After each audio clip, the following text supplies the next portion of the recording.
Hello, hello, and welcome, or should I say, ho, ho, ho, Christmas cousins. I'm Cousin Chad. And I'm Cousin Seth. And we're doing the shuffle here, and we are joined once again by popular demand. He is back. The Christmas aficionado himself, Joe, everybody. Hey, hello. Hello. Welcome back. The truth is, I just never log off, and then you're just stuck with me. That's all. Yeah, Seth, did you invite him? I don't even know. He was just there. It's weird.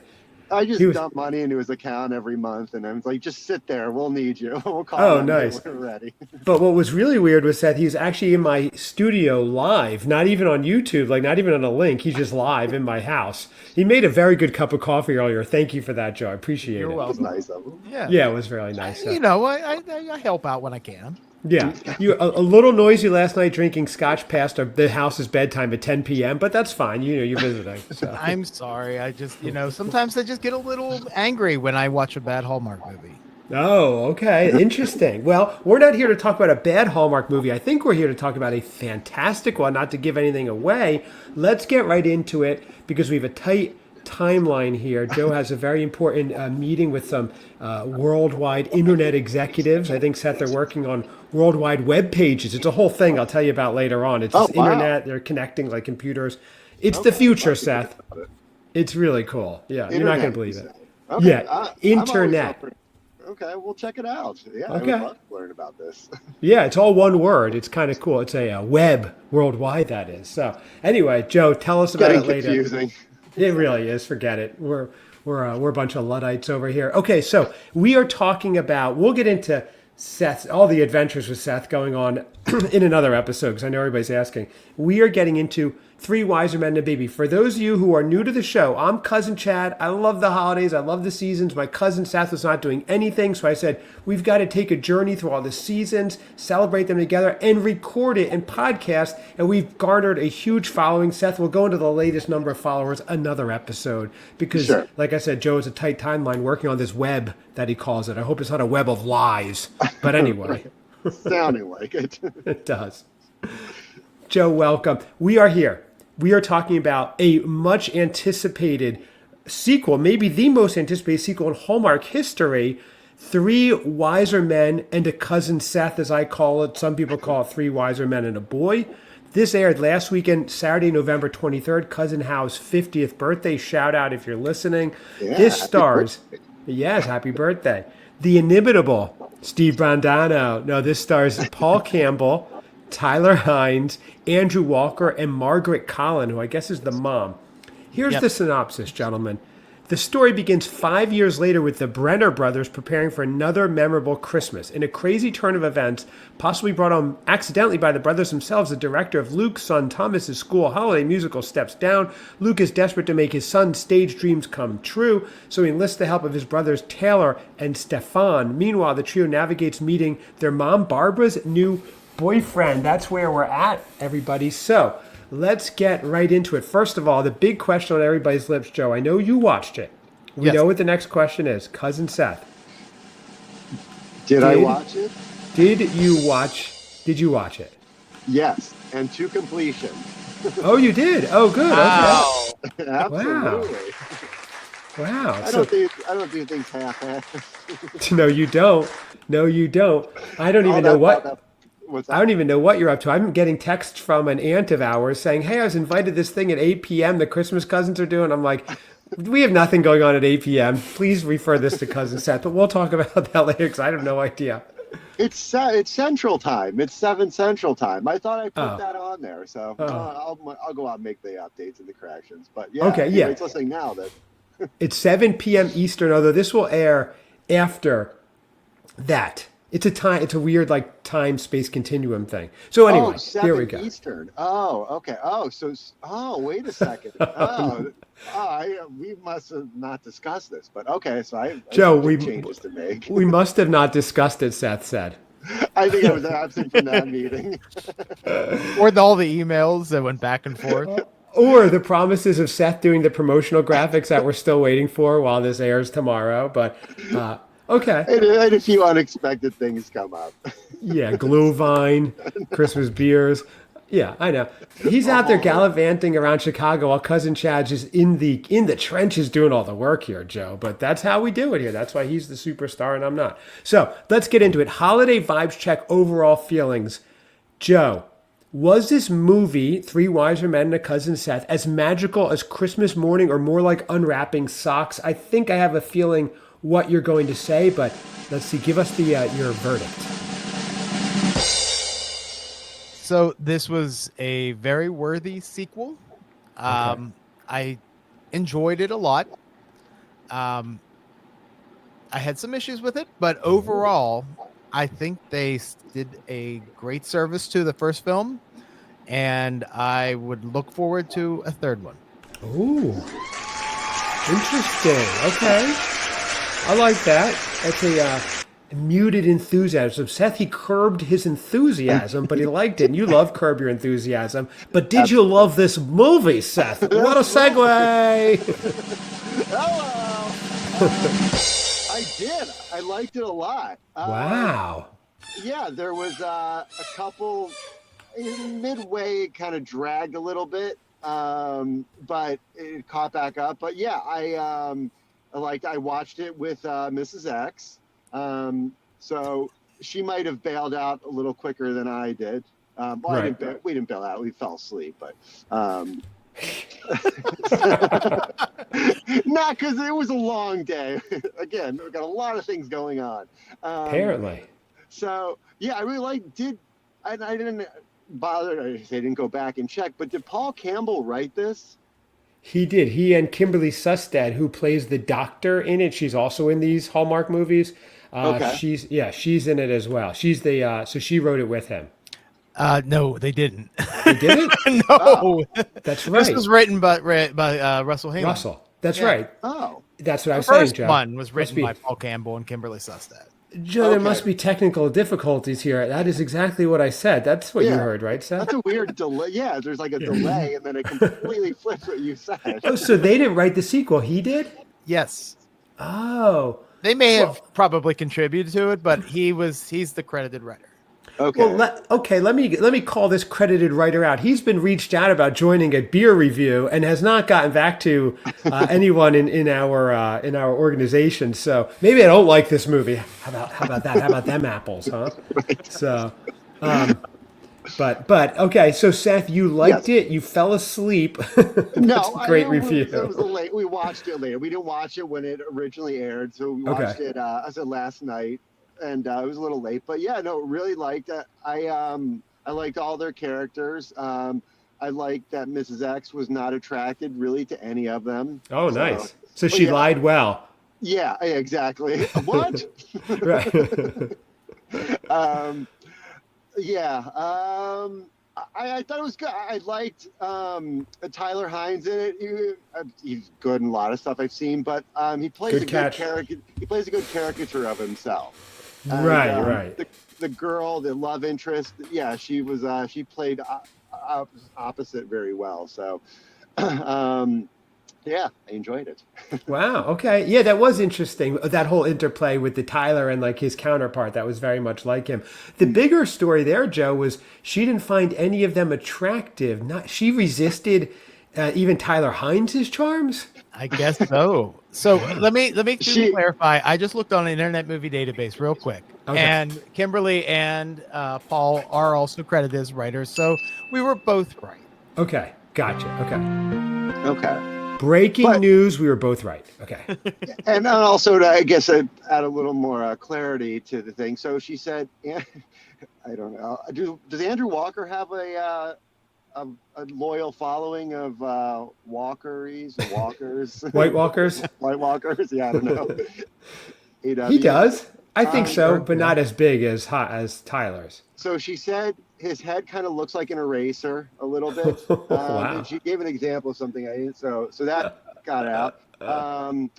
Paul Campbell, she said, looked like a beaten up, or could maybe pre-surgery Matt Gaetz. and Tyler Hines, I'm not even going to go into the couple things. She did take some issue with his height, but that's that nothing he can do about that. He's still Right. the Hallmark hunk he is. But Right. um, Okay. Wow. so Big news right there. Big yeah. news. Wow. I would be scared if I was her, you know. Right? I mean, jeez. That's Well, something. thankfully, we never have divulged any sort of like pertinent details Not even her about name. her around it. Not Yeah. even her name. Yeah. Come on. Seth, here's the thing. Here's my Yeah. theory there. When you're they're all hunks, the three of them, right? On this show. Much like us three. But Yeah. when you're dating the uber hunk of uber hunks, Cousin Seth, Joe, Mm-hmm. everybody just pales in comparison. That's the thing. So money talks, obviously. Exactly. Right. Yes. Oh, that's great. Well, it doesn't hurt that Also, Seth's a billionaire. It does make you more yeah. handsome, Seth, I'm sure. And catching her while she's woozy and just tired. I was like, "Who looks good now?" She's like, "Actually, I don't. You're the best looking of all." I love it. Okay, well, that's okay. I like that. That's a little bit of interesting. I would have liked to have her mic'd up during it, listening to get the full live review of everybody. But maybe another one. Yeah. We'll see. Will you two be watching a Chiefs love story, whatever that's called, next week? Yeah, I definitely will.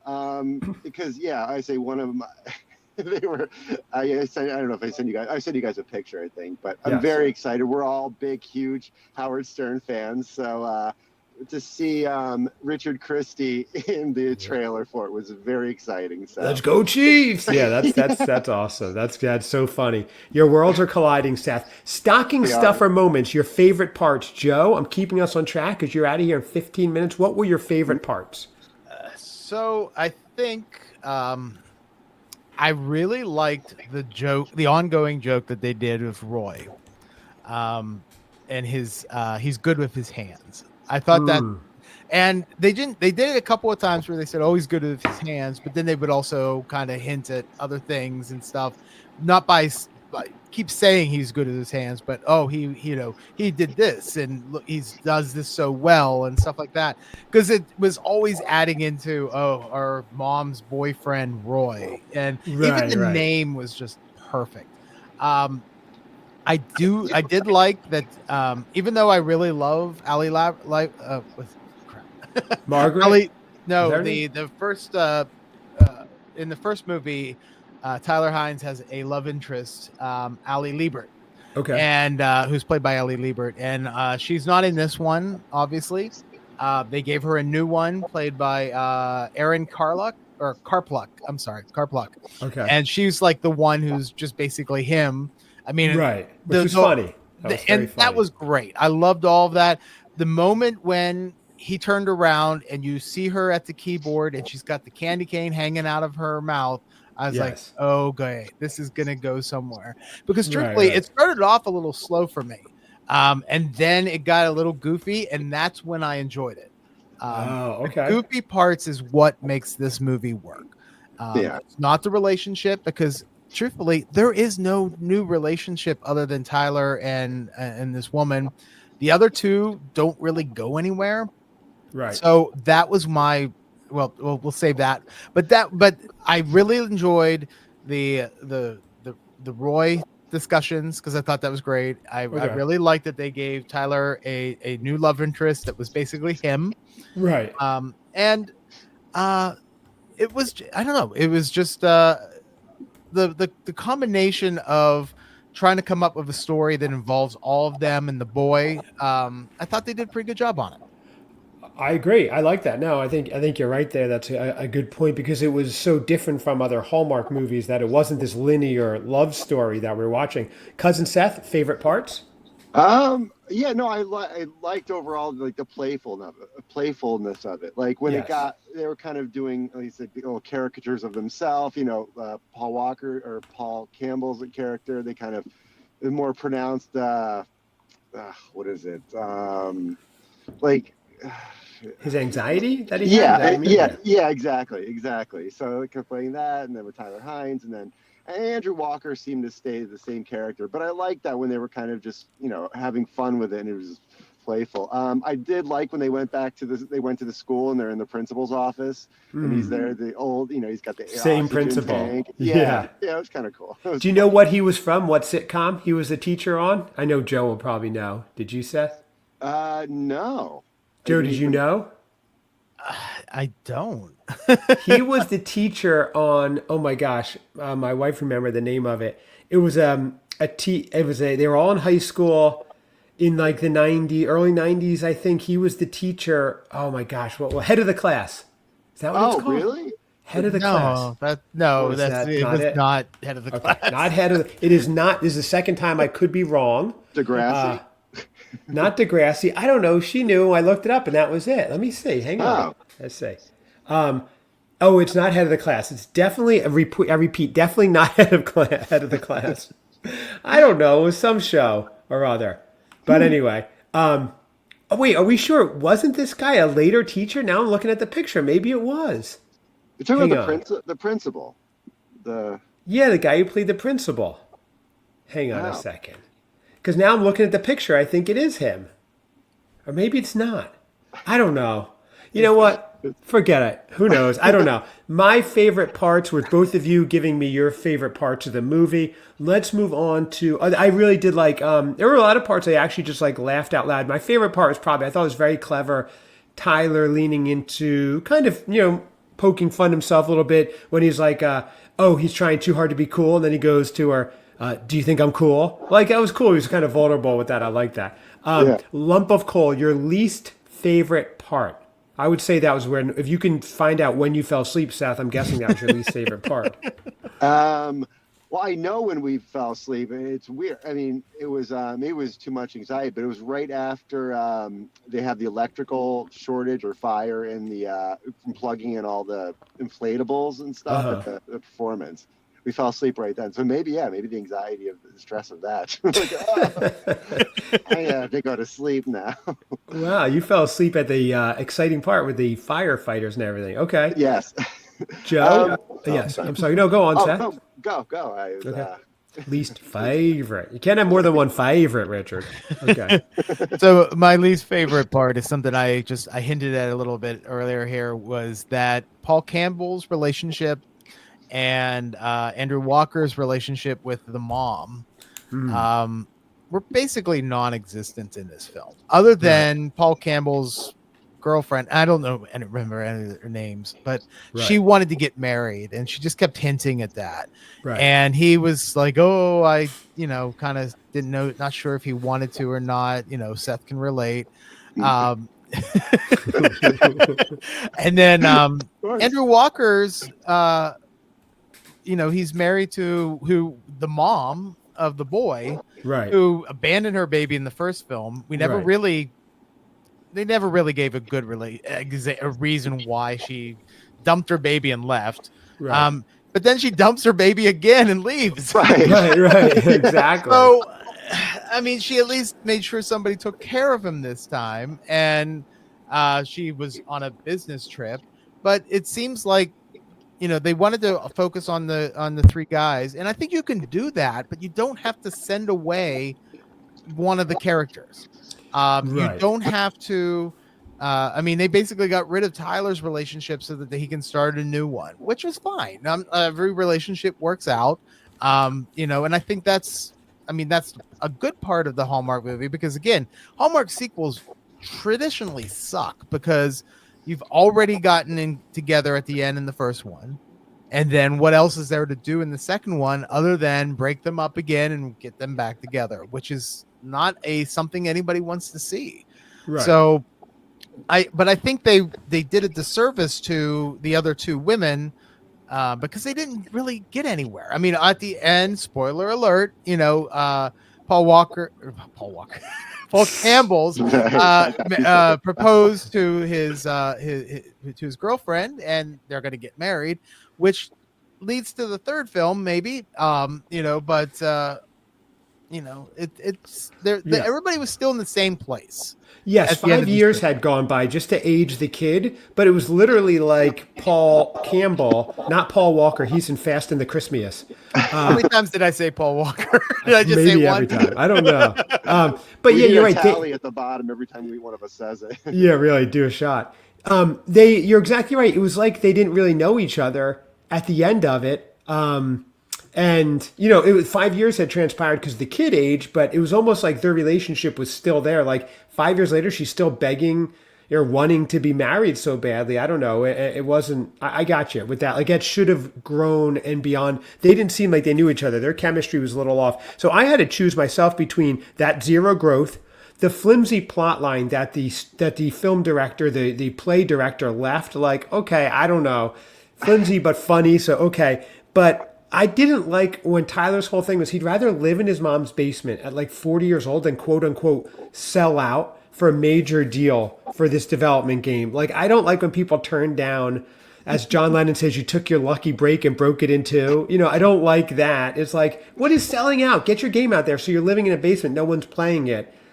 So, Seth, you were in the punk scene. You never sold out. You still mosh weekly. So you must I still understand live this in my better than me. parents' basement. That's right. But you're still the basis for the Cro-Mags. So you haven't sold out yet, Seth. No, But so do you agree with that? Should he have sold out or not? He lived in a basement. It was getting kind of sad. Yeah, He should have Okay. sold out. Yeah, because in the end, I thought, well, okay, well, here's the ending for him. He's going to make his Right. money, but he doesn't at the end. He's still living in his mom's basement. He doesn't have a job. Yeah.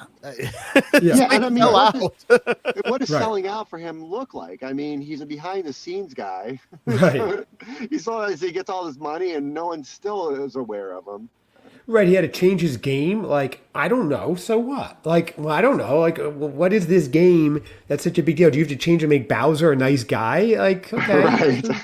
Was Sell out. Christmas? Was that Christmas dance game? Was that I couldn't tell. Was that his game or his design or?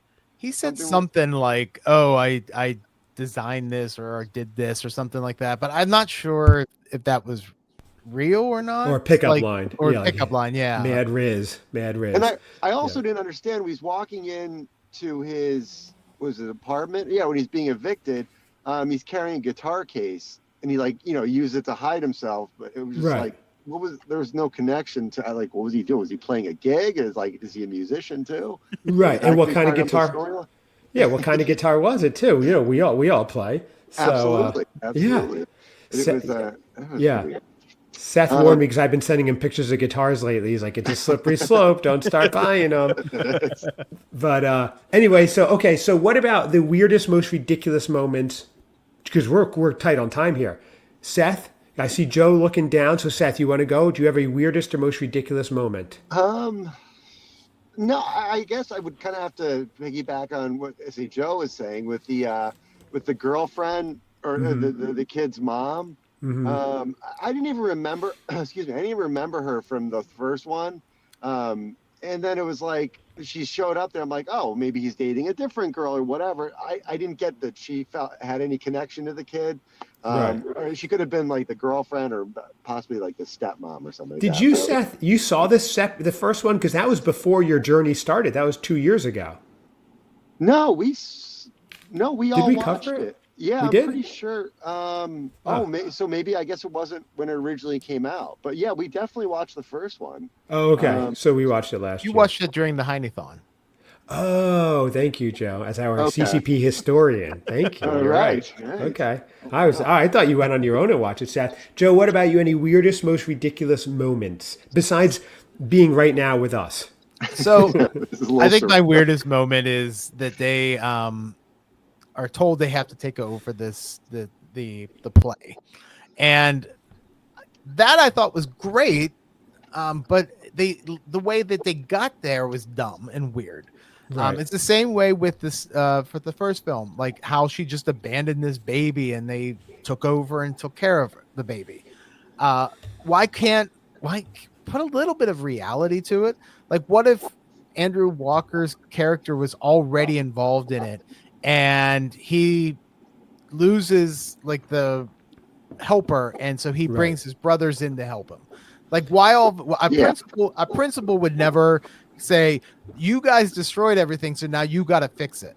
That's not true, going to right. happen. That's Although it was never going to hilarious. happen. That was hilarious. The Rube Goldberg kind of where everything fell together, right? That was really That was fun. great. But why Yeah. couldn't Andrew Walker already be helping the guy? Right. Because he's the father or stepfather. Right. And they ruin all that. The director gets pissed and leaves. And then he's like, oh, the principal says, you got to figure out what you want to do. And he brings his brothers in. Now, the principal scene where they're sitting on the couch and stuff, that was great. That was funny. But I feel like they bring up these weird ways that they get things to happen, and a simple, more reality-based thing would be just fine. And so I think that's with the first film with the baby, abandoning the baby, and then now this one. So I don't know. Come up with something a little bit more grounded in reality, and I think it'll still work. Because now I question about it. And if they keep having these weird things happen to this poor baby being abandoned, the whole mess up of the thing, by the time he's 14, he's going to get a spike tattoo in Galveston by an unlicensed tattooist. That's what happens. These are the traumatic events, right, Seth, that lead up to it. Oh, go and testify. Seth, did you have, did we go oh yeah, Chris, okay, weirdest, most ridiculous moment. I thought the weirdest for me was when he was welding. Roy was welding. I don't know. All of a sudden he's back there like this evil welder guy. It was kind of weird. But a shout out, by the way, I did like that they brought the neighbor back. I thought he would play that role really funny, over the top. He was great. Whatever his name was, Frank the Tank, whatever. Christmas wish list, what you would change. If you could shake the snow globe and reimagine this film, what would you add or take away? A dash of romance, a bit more reindeer action? Well, I think I already brought it up by just putting it grounding in reality. But I think if I were to add something, I would make sure all the women are there. They don't need to live with their mom. I thought that was weird. Like, oh, let's all live under the same house. You don't need to do that. Tyler was already there. It seems like they only live like down the street from each other. Right. They all showed up at the school at the same time Yeah. I mean, I think there's, again, it's just, I think so ground the thing in a little more of a reality and still have the goofiness, and I think it'll be fine. Okay. Seth, I know Joe has to run, so Seth? Yeah, all that. I agree. I guess if you're going to round out Paul Walker's, oh my God, Paul Campbell's love story with the woman, and he's proposed to her, it was just like he goes down on the knee in the beginning and then they fake it, but they push it out to the very end. It was just like, okay, and that's how they kind of that's how they close the movie. It was just like, I would have moved that up, but I think to still have them all in kind of romantic relationships, but I would have scrapped any semblance of a girlfriend for Andrew Walker or the mom or anything like that. But like they're just in it. And that poor mom, she booked the biggest movie like 2 out of 3 years and has almost no role in it. It's crazy. Her IMDb looks great. Her reel looks terrible. So that poor actor. But okay, for me, there's one part I'm like, you have to change this. They go, hey, Roy got a fire inspector to inspect the building to make sure it's safe. Like Andrew Walker's character literally is the fire chief. Roy did it. Just say Roy found a new venue. That's all. Elf overall rating, because Joe, I know you have to go. If you have to jump right now, just jump. But you could just give your rating and we'll wrap things up. So out of 5? Yeah, sure. So I will say 4.25. 4.25 out of 5. That's a very high rating. Yep. Seth? I'd be so bold to say 4.5 elves. Isn't that 4.5? That's same as Joe. Okay. I am also. I said 4.25. You said 4.25. Oh, okay. Gotcha. Okay. I thought you said 4.5. See, he's trying to make fun of you, but he can't do math either. Exactly. It's internecine warfare amongst the cousins. We're both getting crushed here, Seth. This third time I've been wrong on one show, but I'm trying to rush and play sound effects. Okay. That's right. That's all we got. That's right. But anyway, I would give this, I'm right there with you, Seth, 4.5 out of 5. It was really fun. I would watch these every year when they're on. I do hope they do a third. And it made me laugh out loud. It was just enjoyable all the way through. My wife enjoyed it too. She watched it with me. And I did watch 3.5 out of the 4 movies so far. I have a little bit left with the Sunday one. I had a cold this weekend, so it was awesome because I was grounded, like had a rest. And I'm like, this is perfect. I'm watching these. Thank you all very much. Joe, check him out on YouTube. Joe, the Christmas Aficionado on YouTube. Check out Cousin Seth and I right here at the Christmas Cousins Pod, everybody. Thank you. Go Chiefs! Go Chiefs!